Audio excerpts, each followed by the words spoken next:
ओम नमो भगवते वासुदेवाय। नमस्कार दोस्तों, स्वागत है आप सभी का हमारे YouTube चैनल पर। दोस्तों आइए सुनते हैं श्रीमद् भागवत महापुराण की कथा। दोस्तों पिछली कथा में हमने वर्णन किया था ब्रह्मा जी की रची हुई अनेक प्रकार की सृष्टि का वर्णन। आज की कथा में हम वर्णन करेंगे कर्दम जी की तपस्या और भगवान का वरदान। विदुर जी ने पूछा, भगवान स्वयं मनु का वंश बड़ा आदरणीय माना गया है, उसमें मैथुन धर्म के द्वारा प्रजा की वृद्धि हुई थी। अब आप मुझे उसी की कथा सुनाइए। ब्राह्मण, आपने कहा था कि स्वयंभू मनु के पुत्र प्रियव्रत और उत्तानपाद के सातों द्वीपों वाली पृथ्वी का धर्म पूर्वक पालन किया था तथा उनकी पुत्री जो देवहूति नाम से विख्यात थी, कर्दम प्रजापति को ब्याही गई थी। देवहूति योग के लक्षण यम आदि से संपन्न थी।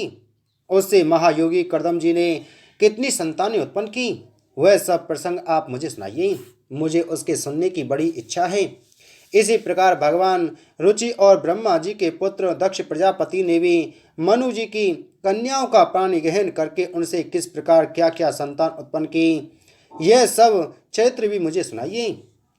श्री मैत्रेय जी ने कहा, विदुर जी, जब ब्रह्मा जी ने भगवान कर्दम को आज्ञा दी कि तुम संतान की उत्पत्ति करो, तो उन्होंने 10,000 वर्षों तक सरस्वती नदी के तीर पर तपस्या की। वे एकाग्रचित्त से प्रेम पूर्वक पूजनोपचार द्वारा शरणागत वरदायक श्री हरि की आराधना करने लगी। जब सतयुग के आरंभ में कमल नयन भगवान श्री हरि ने उनकी तपस्या से प्रसन्न होकर उन्हें अपने शब्द ब्रह्ममय स्वरूप से मूर्तिमान होकर दर्शन दिए। भगवान की वह भव्य मूर्ति सूर्य के समान तेजोमय थी। वे गले में श्वेत कमल और कुमुद के फूलों की माला धारण किए हुए थे।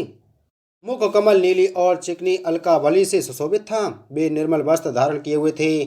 सिर पर झिलमिलाता हुआ स्वर्ण में मुकुट, कानों में जगमगाते हुए कुंडल और कर कमलों में शंख चक्र गदा आदि आयुध विराजमान थी। उनके एक हाथ में क्रीड़ा के लिए श्वेत कमल सुशोभित था। प्रभु की मधुर मुस्कान भरी चितवन चित्त को चुरा लेती थी। उनके चरण कमल गरुड़ जी के कंधों पर विराजमान थे तथा वृक्ष स्थल में श्री लक्ष्मी जी और कंठ में कौस्तुभ मणि सुशोभित थी। प्रभु की इस आकाश स्थित मनोहर मूर्ति का दर्शन करके कर्दम जी को बड़ा हर्ष हुआ, मानो उनकी सभी कामनाएं पूर्ण हो गईं। उन्होंने सानंद हृदय से पृथ्वी पर सिर टेककर भगवान को साष्टांग प्रणाम किया और फिर प्रेम प्रवण चित्त से हाथ जोड़कर सुमधुर वाणी से उनकी स्तुति करने लगी।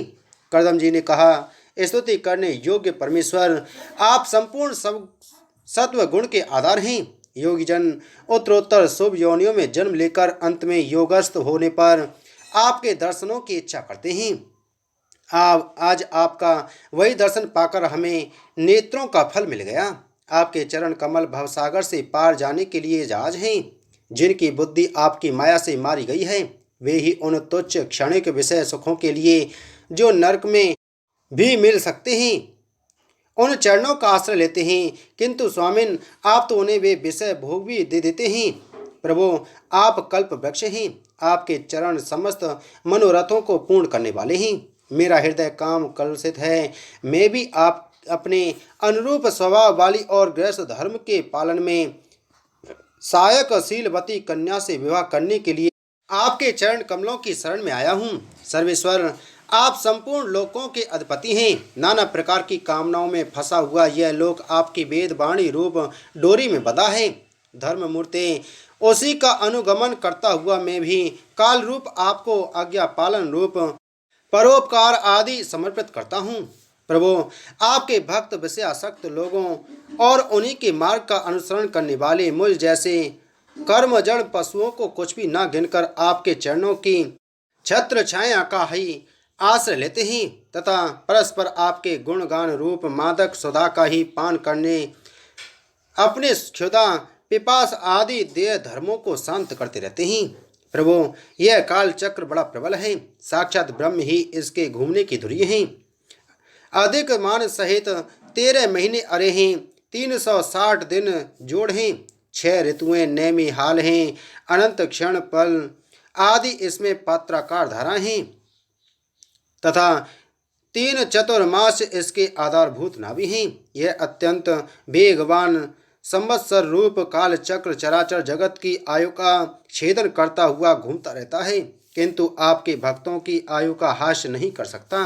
भगवान, जिस प्रकार मकड़ी स्वयं ही जाले को फैलाती, उसकी रक्षा करती और अंत में उसे निगल जाती है, उसी प्रकार आप अकेले ही जगत की रचना करने के लिए अपने से अभिन्न अपनी योग माया को स्वीकार कर उससे अभिव्यक्त हुई अपनी सत्व आदि शक्तियों द्वारा स्वयं ही इस जगत की रचना, पालन और संहार करते हैं।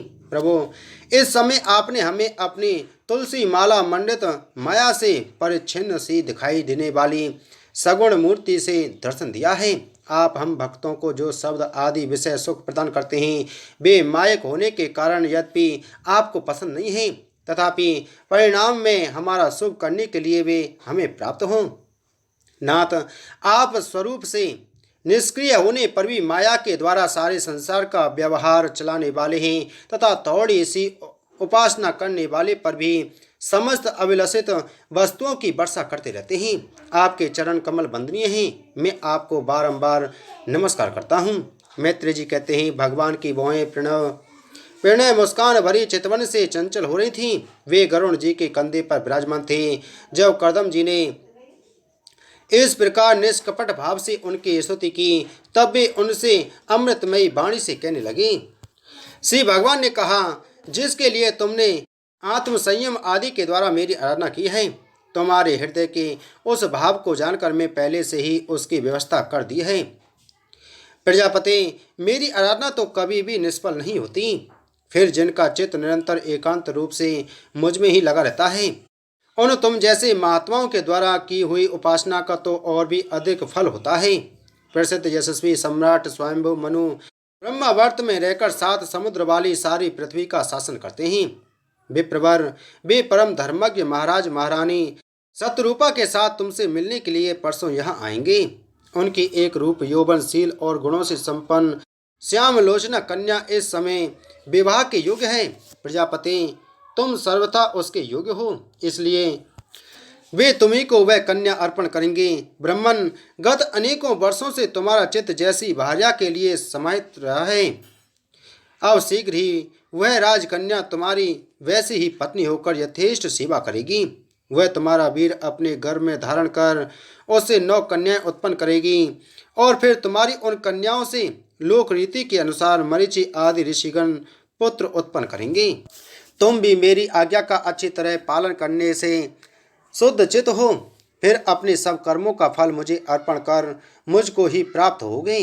जीवों पर दया करते हुए तुम आत्मज्ञान प्राप्त करोगे और फिर सबको अभय दान दे अपने सहित संपूर्ण जगत को मुझ में और मुझको अपने में स्थित देखोगे। महामुनि, मैं भी अपने अंश कला रूप से तुम्हारे वीर द्वारा तुम्हारी पत्नी देवहूति के गर्भ में अवतीर्ण होकर सांख्य शास्त्र की रचना करूंगा। मैत्रेय जी कहते हैं, विदुर जी, कर्दम ऋषि से इस प्रकार संभाषण करके इंद्रियों के अंतर्मुख होने पर प्रकट होने वाले श्रीहरि सरस्वती नदी से घिरे हुए बिंदुसर तीर्थ से जहाँ कर्दम ऋषि तप कर रहे थे, अपने लोक को चले गए। भगवान के सिद्ध मार्ग वैकुंठ मार्ग की सभी सिद्धेश्वर प्रशंसा करते हैं। वे कर्दम जी के देखते देखते अपने लोक को सिधार गए। उस समय गरुण जी के पंखों से जो शाम की आधारभूता ऋचाएं निकल रही थीं, उन्हें वे सुनते जाते थे। विदुर जी, श्री हरि के चले जाने पर भगवान कर्दम उनके बताए हुए समय की प्रतीक्षा करते हुए बिंदु सरोवर पर ही ठहरे रहे। वीरवर, इधर मनु जी भी महारानी शत्रुपा के साथ स्वर्ण जड़ित रथ पर सवार होकर तथा उस पर अपनी कन्या को भी बिठाकर पृथ्वी पर विचरते हुए जो दिन भगवान ने बताया था, उसी दिन शांति परायण महर्षि कर्दम के उस आश्रम पर पहुँचे। सरस्वती के जल से भरा हुआ यह बिंदु सरोवर वह स्थान है जहाँ अपने शरणागत भक्त कर्दम के प्रति उत्पन्न हुई अत्यंत करुणा के वशीभूत हुए भगवान के नेत्रों से आंसुओं की बूंदें गिरी थीं। वह तीर्थ बड़ा पवित्र है।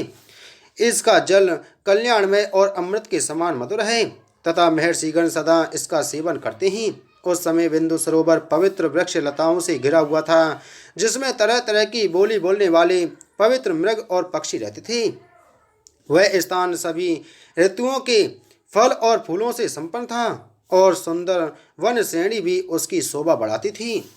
वहाँ झुंड के झुंड मतवाले पक्षी चहक रहे थे, मतवाले भौरे मंडरा रहे थे, उन्मत्त मयूर अपने पिंच फैला फैला कर नट की भांति नृत्य कर रहे थे और मतवाले कोकिल कुहू कुहू करके मानो एक दूसरे को बुला रहे थे।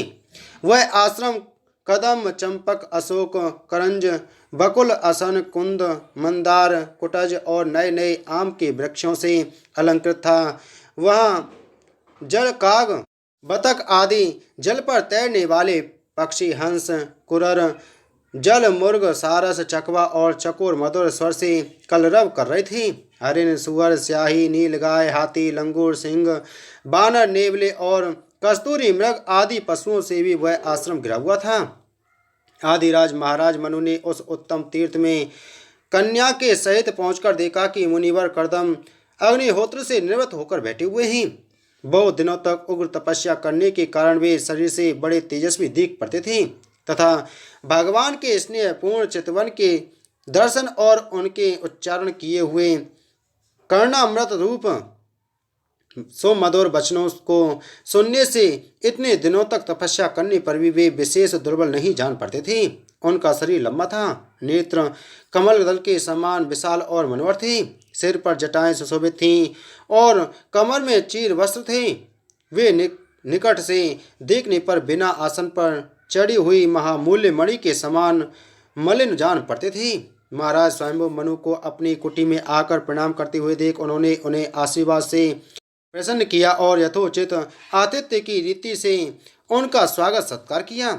जब मनु जी उनकी पूजा ग्रहण कर स्वस्थ चित्त से आसन पर बैठ गए तब मुनिवर कर्दम ने भगवान की आज्ञा का स्मरण कर उन्हें मधुर वाणी से प्रसन्न करते हुए इस प्रकार कहा, देव, आप भगवान विष्णु की पालन शक्ति रूप हैं, इसलिए आपका घूमना फिरना निसंदेह सज्जनों की रक्षा और दुष्टों के संहार के लिए ही होता है। आप साक्षात विशुद्ध विष्णु स्वरूप हैं तथा भिन्न भिन्न कार्यों के लिए सूर्य चंद्र अग्नि इंद्र वायु यम धर्म और वरुण आदि रूप धारण करते हैं। आपको नमस्कार है। आप मड़ियों से जड़े हुए जयदायक रथ पर सवार हो अपने प्रचंड धनुष की टंकार करते हुए उस रथ की गड़गड़ाहट से ही पापियों को भयभीत कर देते हैं और अपनी सेना के चरणों से रौंदे हुए भूमंडल को कपाते अपनी उस विशाल सेना को साथ लेकर पृथ्वी पर सूर्य के समान विचरते हैं।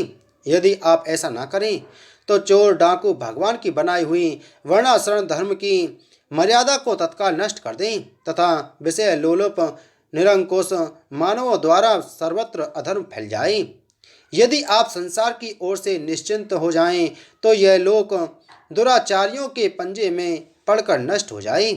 तो भी वीरवर, मैं आपसे पूछता हूँ कि इस समय यहाँ आपका आगमन किस प्रयोजन से हुआ है। मेरे लिए जो आज्ञा होगी मैं उसे निष्कपट भाव से सहर्ष स्वीकार करूँगा। बोलो श्रीमद् भागवत महापुराण की जय। बोलो श्री कृष्णचंद्र भगवान की जय।